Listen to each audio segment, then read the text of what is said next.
With this one.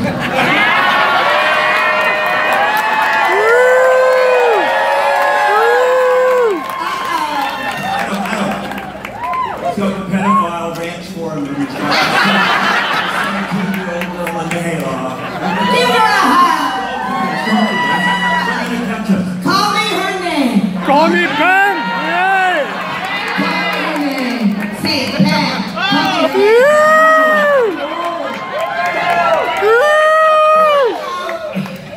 Didn't know you were going to get a reenactment, did you? I was going to say, was it difficult to play that scene, but I think we just got the answer to that question. Seriously, how old were you in that scene, Charlie? 17. Okay. I gotta tell you, it was a real cold day, but it got warm fast. Yeah. Did you have to meet her dad first? Is my where are you, Jonathan? Are you out there? Yeah, I'm still out here. I'm Okay. standing up here, you know, just like trying to figure this all out here. So I'm behind everybody now. So that was steamy for a second there, Jody. It was pretty good. So, okay, so we're gonna do some trivia questions and visit Dallas, and the Dalles Film Society is providing some amazing gifts. There are things like signed scripts and all that kind of fun stuff. And if you do win, the chalkboard back here, at the end of the night, make sure you go back and get your prize. Now, there's no Googling the answers here quick. You either know the stuff or you don't, right? So I'm going to ask a very easy question to start, and no, the cast, no. Damn it! Damn it, Patrick Duffy, really? Okay, so you're you guys cannot play, all right? It's not fair. So I'm standing back here, if everybody can see me. So here comes an easy one. So the first hand that comes up, and the first person that comes over here to answer the question, they win the prize, all right? Here we go. Is everybody ready? What does JR stand for? Yes, yes, yes. John Ross is the right. Congratulations. Come here, tell me your name. Lisa, where are you from? Texarkana, Texas. Texarkana, Texas. Congratulations, Lisa. That was an easy one, everybody. That's where we're going to start. Back to you, Jody. Thank you, sir. I'm glad you asked the question about John Ross, because a gentleman from the United Kingdom came up to me and said, please ask this question of the guests this evening. And I wanted to go ahead and ask it right now. Is there any hope, and how quick can we get to a resolution of the revival? Because it left so many... Patrick, you grimaced a little bit. Obviously, JR, Larry's not with us anymore, but could it be done? It's the most difficult show to produce, not because of us, but because of the business aspect of it, having been owned and still being owned by so many different entities. It was almost impossible when TNT had it, and then TNT canceled it prematurely, didn't they? Keep those cards and letters coming in. So, what we've learned over the years is never say never. It is extremely difficult, but there's nothing we would, the four of us, enjoy more than working to get the I was thinking during the revival that, House of Cards, okay, nothing. Sue Ellen's going to be governor. I have a funny story about that. Because honestly, it was my idea to have run for governor. And I went to the producers and I said, don't you think it would be a great idea? You should run for governor and you can be like a competitor called JR. Lots of problems. They said, not a bad idea. So they said, okay, let's do it. So we started the campaign, the posters, all this stuff. And then they came to me and they said, you know what? You can't win. And I said, why can't I win? They said, because the capital is in Austin and we don't have enough money to fly in. So they said I had to lose, and I said, all right, let's lose fast. That'd be a painful thing. That's what happened. That is the best Hollywood story I think I've ever heard. We don't have money for Austin. You can't win.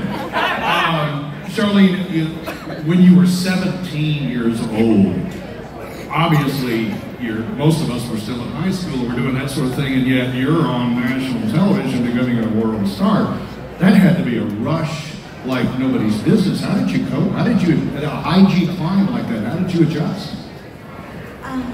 First of all, I had the most amazing group of people I was working with, and they were very protective, and we were all together, and I I guess I was also kind of slow and dumb as a box of rocks. I didn't realize how really famous we were until years later. So I really, honestly, I just didn't, I was just about the work and about being with each other. So it was, and we didn't start off as a huge hit, right? We were just... Not until the first episode aired.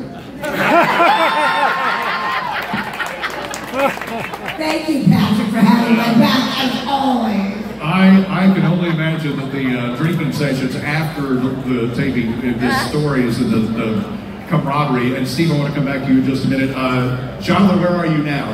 No, I haven't moved around because I actually found some vintage pillowcases that this gentleman from Ireland just brought. So it looks like he sleeps with Bobby and JR. Bobby, what are you feeling like tonight, Bobby? Or JR? Bobby? JR? Bobby. You should have seen the sheets.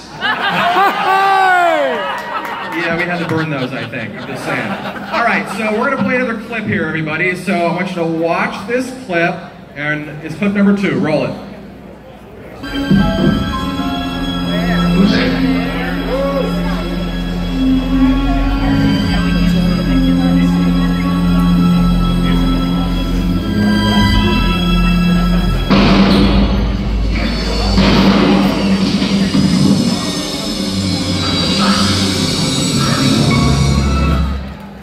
What do they say? Comedy is easy, dying is hard. What is it? Dying is easy, comedy is hard. Look at all the hands here. Jody, I got everybody down here now. All right, so this is a 2-part question. You have to know the answer to both, all right? First of all, we're going to name the actress and the character who shot J.R. Kristen! Yes, okay, you got to tell me. Mary Crosby, and she played Kristen Shelton. Bazinga! So, that was right. So Mary Crosby and she played Kristen Shepherd. Congratulations. Tell me your name. Sarah, I'm from Ireland. Sarah from Ireland. Oh, yucky dog. Congratulations there. So nice to have you, love. So Jody, did we get that one? So we're not going to play another clip. This is an easy one. Well, I guess it's easy. I mean, people know everything about this show. It's kind of crazy. All right. I'm going to ask you a question because you had your hands up. It's your first shot. Okay, ready? Of the original series, how many seasons were there?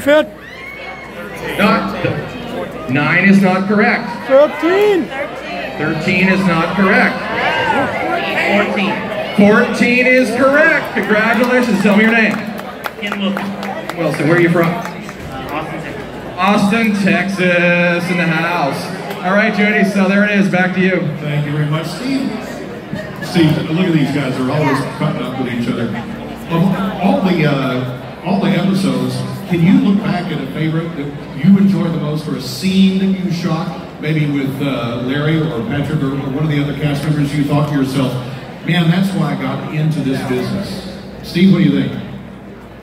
That's to me? Yeah. I get the hard question? Yeah.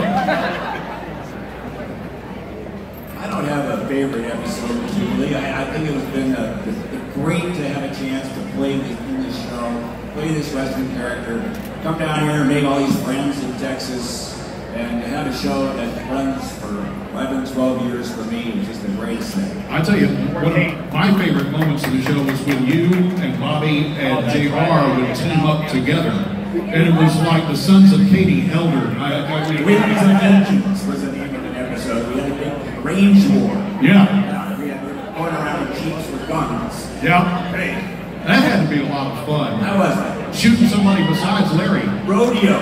Yes. Rodeo. We got a bunch of rodeo episodes. Those are really fun.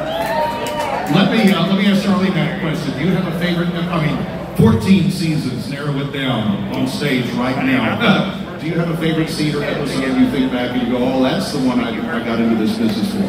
They have heard this before, but I do. I love the arc where Lucy was engaged to Kit Maynard, and who had to come out to her and confess that he could not marry her because he was homosexual.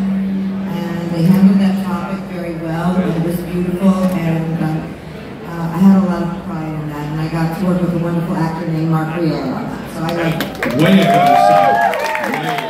It was so ahead of its time, and I loved it. I thought it was just beautifully done, yeah. And I've gotten so much response to it, over the years. I I have to ask Bobby, I have to ask Patrick. Hey, Jody, we all did that. I know, I can believe it. I have to ask Patrick the same question slightly differently. When it got to the shower scene,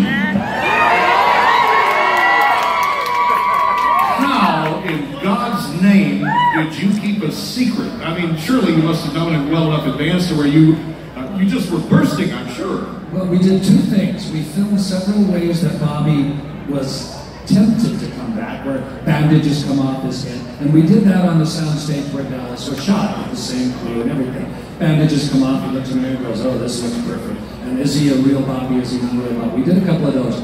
And then on our own, the producer and myself went to a production house that only does commercials. None of the same crew, none of the same anybody. And they built a little shower stall in the middle of the soundstage about the size of this building. A little tiny shower stall. And I spent an entire day making a commercial for Irish Spring soap.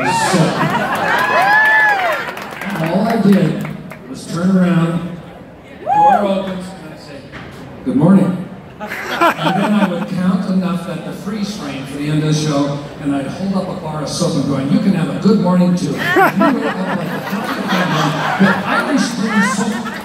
And I did it right the first time, but we didn't want them to know that it was only a gag. So I did that scene for about 8 hours.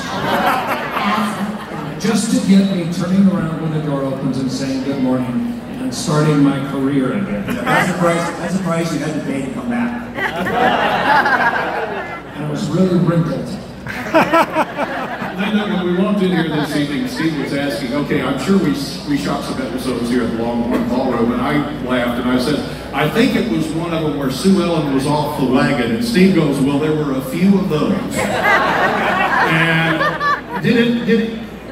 when you're asked as an actor to play that role, somebody who's seriously got a substance abuse problem, you know, it can become repetitive, it can become cliche, it can become everything you wouldn't want it to be. How did you keep your character so sympathetic? People loved you, they were worried about you. Oh God, weren't they worried about you? Yeah. Yes! Yes! I mean, that's a special skill to play that part in those aspects of a character and still be extraordinarily sympathetic. Because look who I was married to. And I'll give you that sympathy. Okay, that opens up a really good question. When you get to the table read and they hand you the script, was there ever a point at which you said, oh God, even Larry Hagman can't do that? Were there any limits? Obviously not. Let's come back to the stage in a minute. Jonathan, where are you? I'm still out here. All right, so if you were winner 1 through 3, if you didn't get your gift bags, right over here to my left, we've got your gift bags, so come over and grab them. So don't forget that the Dalles International Film Festival is May 3rd through May 10th right here in Dallas at West Village.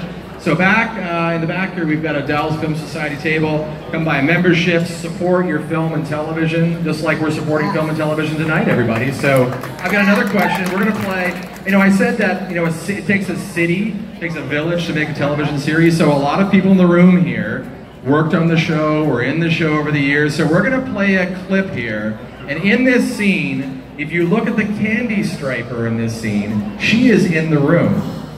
All right, so let's roll that clip. Get out of here. Get her off South Fork and never let her back on. Come on. You can't, because I'm gonna have it. I'll kill you first. Well, you're gonna have it, because I'm gonna get it. I'm gonna get it. Crazy boy, gonna get you away from me. He's her child, JR. He belongs with her. Stay out of my affairs, Pamela. Give her her child. She loves him. She don't know the first thing about love. She should have him just for putting up with you all these years. He's the only decent thing that's ever happened to her. No wonder you care so much for Sue Ellen. She's just like your mother. Another drunken slut who ran away. You make me sick. Keep out of my way, Pamela, or I'll destroy you. I'll destroy anybody who tries to take my boy away from me. So, that was a bit of a bonus clip. I just love that too much not to play it, right? So there's actually no question about that. But how amazing is that scene? Big round of applause for the cast, everybody. Are you kidding me? Amazing. All right. had to play that. That was a quick one. We're going to play clip number 5 now. And this time we're looking for the candy striper. Go ahead. Nope, not that one. Not that one. Here, Digger Farm is telling you Doc Young is responsible for everything. Can you find it? Damn, this is my favorite question of the whole night, too. With this crowd, you could probably ask it without the clip, and people would probably still. This is it. That's right. Okay, here we go. Here we go. Yeah, I was right. Yummy hasn't done you a bit of good. You need to be back in that sanitarium. John, please. Not now. Here she is. Dr. Pearson, we had to talk to you right after surgery. Thank you. All right. So, yeah, everyone's looking in the crowd. If you can pick her out, you win the next prize. Oh, that's terrible. I know, it's pretty bad, right? Now, Really? I'll give you a hint. She is kind of close to the Dalles Film Society table over there. She's standing up one of the ramps. She's laughing right there. Go, who is it? Who is it? Wait, raise her arm. Is that it? That's right. That's Maureen Crudden, who played the candy striper in that scene, everybody. Congratulations. Go get her autograph now. Yeah, go get her autograph. Right? Get some pictures. Hi, Maureen. Now, the final question here, Jody. So, season 14. I have, wait a second, I have a question for you. Yeah. Do you know who played one of Sue Ellen's nurses for John Ross? Her brother was one of the most acclaimed actors of all time. Who was that? Jocelyn Brando, Marlon Brando's sister. Oh no, wait, she played her. This is why you're not in charge. Yeah. Really? Don't you remember that Jocelyn Brando? She played. That was in season 18. No, Yeah, exactly. Charlene, really? No, it was. Who's been drinking the GR? No, it was. Marlon Brando's sister was a stand-in for years in Los Angeles, and she actually worked on our show quite a bit. So just so you know, the gentleman right here knew that. There was actually a guy right here that went Marlon Brando's sister. I'm like, that's crazy, right? Not in this crowd. I know, right? So here's our last question, Jody, okay? So in the very, very last episode of the original series, I have to say the original series, all right? Of the original series, who was the last person seen? Let's find out who it was. Patrick Duffy, but Well, let's find out. Let's play the last clip here. Let's see if it actually was clip 6.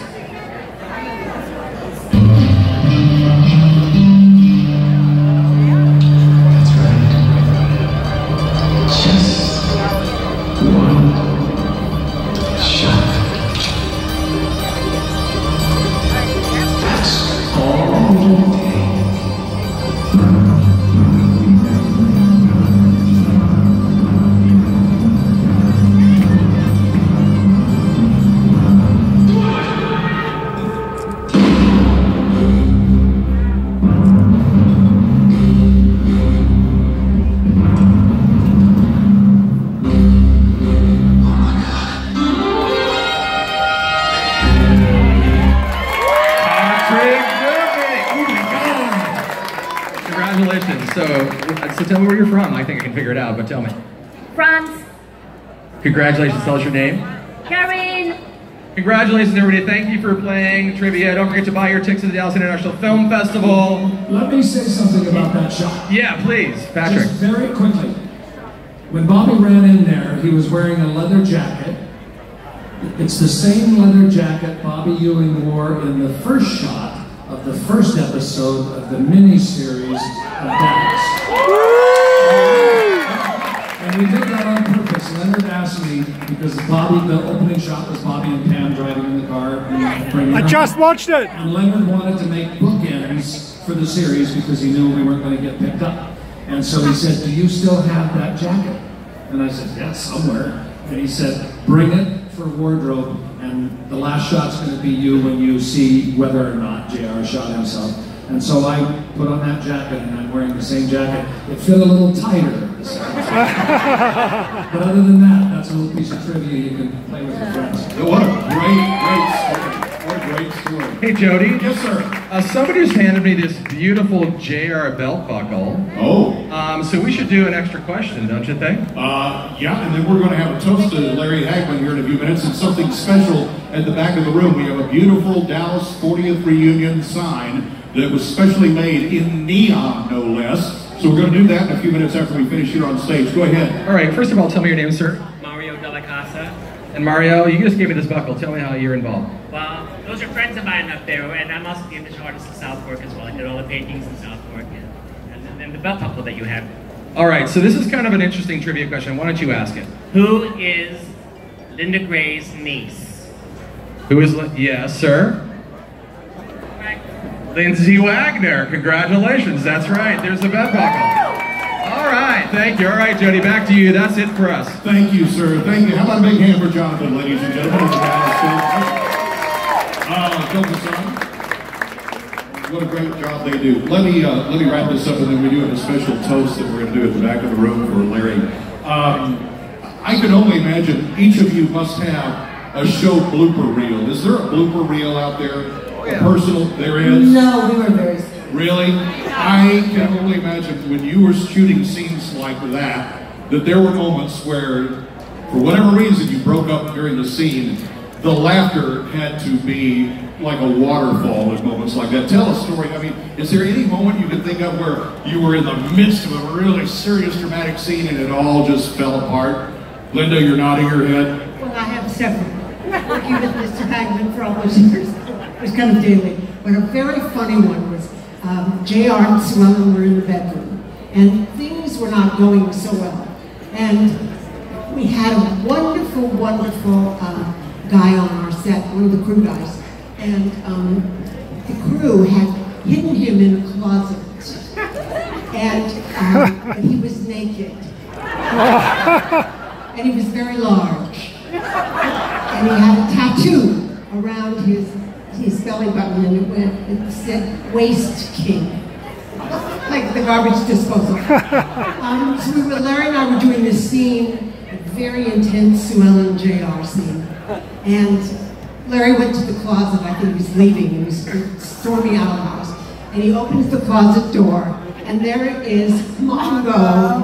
Mongo was his name, standing there in the closet as Larry opened the door, stark naked, and the two of us, the crew knew everything, the two of us knew nothing. So that was kind of a little shock. That's when you go, lunch, let's break.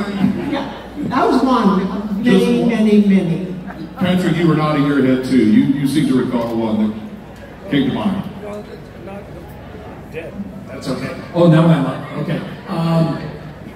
Larry and I had sort of a running thing with each other, of doing things to each other. And at my house, I found a very large gecko, a lizard, in the garden.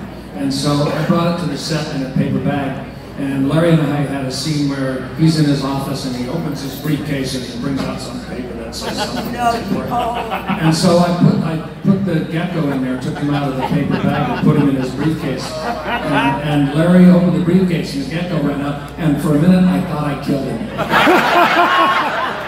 thought he was going to have a heart attack.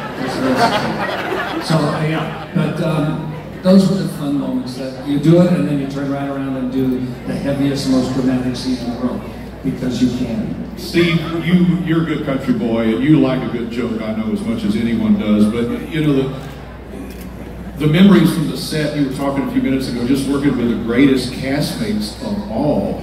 How much of a family was this to you? I mean, obviously, you spend so much time with them, but are these more than just castmates to you? You can put it into words. I would love to hear what you say.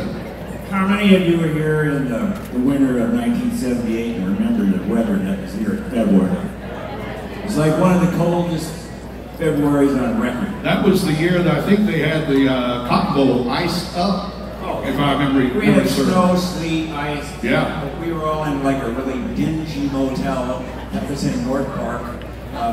We all worked really hard to make this show, and we just didn't know where it was going to go. We were having a good time, but we all worked together. We all go out to dinner with Larry in his van. And I remember nobody knew who we were. And if you go into a Chinese restaurant, and you go, "Hi, you remember me, Major Nelson?" And me and my friends here, we'd like to have some dinner. Oh yeah, Mr. Nelson, Mr. Nelson. Let's go this way. So, you know, there's a lot of this kind of bonding that went on as we suffered through this cold couple of 6 weeks or so that we were here. And that was the beginning. And, you know, and after that, it just kept growing, and you know, it became a real family. And Charlene, I know I've talked to friends who live in one part of the country and they go to Alaska or someplace and they run into somebody who knows them, recognizes them, and it's always strange when you're in an unexpected place and someone knows your name. I can only imagine what it's been like for you guys. Where's the most ridiculous, oddest place somebody has gone, "I know you. You are on Dalles"? Have you ever had that? Like, obviously airport, that must happen a lot, but grocery store, checkout line, where do you get stopped? Well, my favorite is when they go, "Oh my God, you look just like," I go, "Well, okay, yeah, thank you. No, you're not her." I'm like, "Yeah, really." "Oh, you look just like her, but you're not." "No, really, I will. Do you want my autograph or not?" "No, you're not her." But no, people are always really nice, and they recognize all of us. Does it ever get old? Jody, I got a really funny one. So I'm up in Alaska, we're filming polar bears for American Sportsman. And I'm going to I'm tired of fans, I don't want to be around the business. I'm going to a village that's got 300 people, it's called Shishmarif. I get to Shishmarif, I think nobody's going to know me, and they go, "Oh, hi Ray! Hey Ray, they had a big giant dish antenna, and they all sat around and watched old episodes all week. Let's sum this up real quick, and then we're going to get them back there for the toast, and we're going to light the sign, and we're all going to celebrate the incredible gift that these people and their colleagues gave us over the years and still do. It's just been a remarkable 40 years. It's hard to imagine. TV shows don't last that long in the consciousness of the audience, and that's a tribute to this one. If you could, Charlie, you got a chance to talk to the people who for years have been there, and what would you say to them about the relationship that you have with people who are on the other side of that glass? Tell them.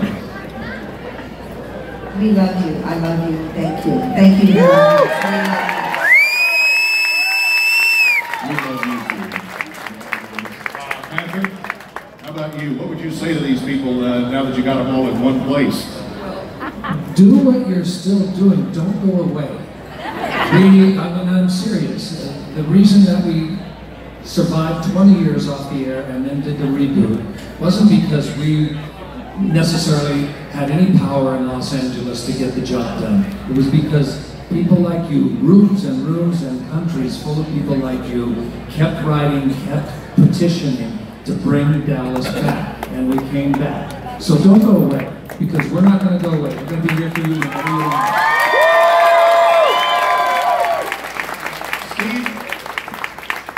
I'm sure you'd echo Patrick's sentiments, but when you are recognized, when people come up to you and remember their night spent with the family at South Fork Ranch, how does that feel? How does that make you feel when fans show up like they have here tonight? See?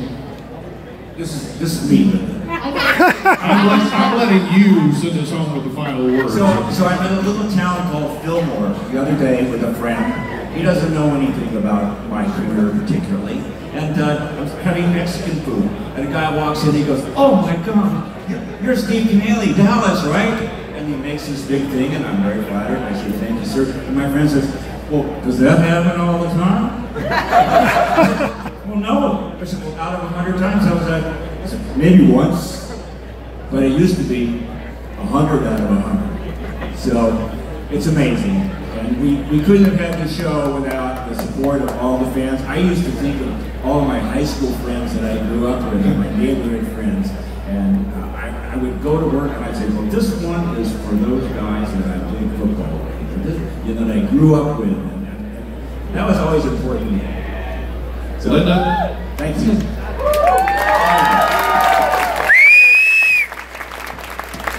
We were discussing your eyes earlier, and I'm not sure that any of us are going to get through your final thoughts here without a big lump in our throat, but tell all these folks what they've meant to you and what all this has meant to you all.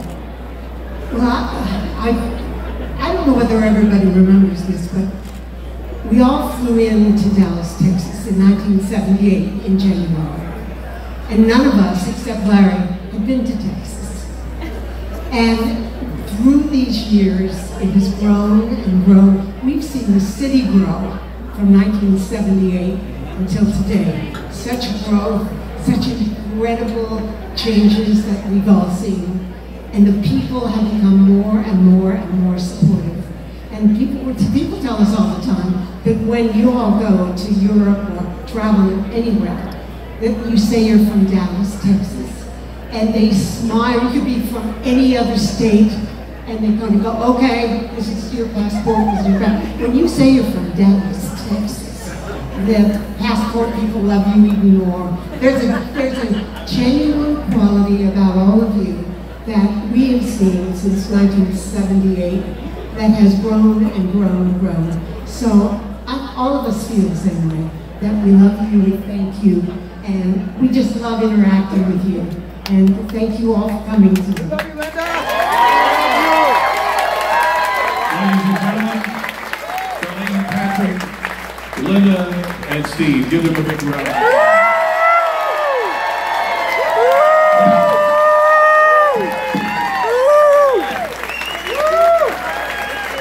What we're going to do is a toast for Larry Hagman and light that neon sign. We're going to keep our special guests up here on stage because, frankly, it would take too long to get them through the crowd back there. So Jay is our host. He is the, we're going to have shots for everyone.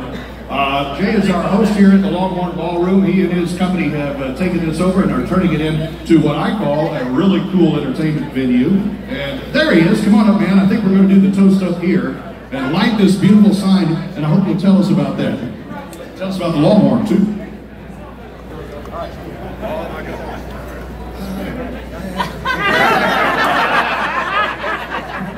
Linda, do you want to do the toast? Linda's doing the toast. Yes. Toast to Ellen. No, don't do it.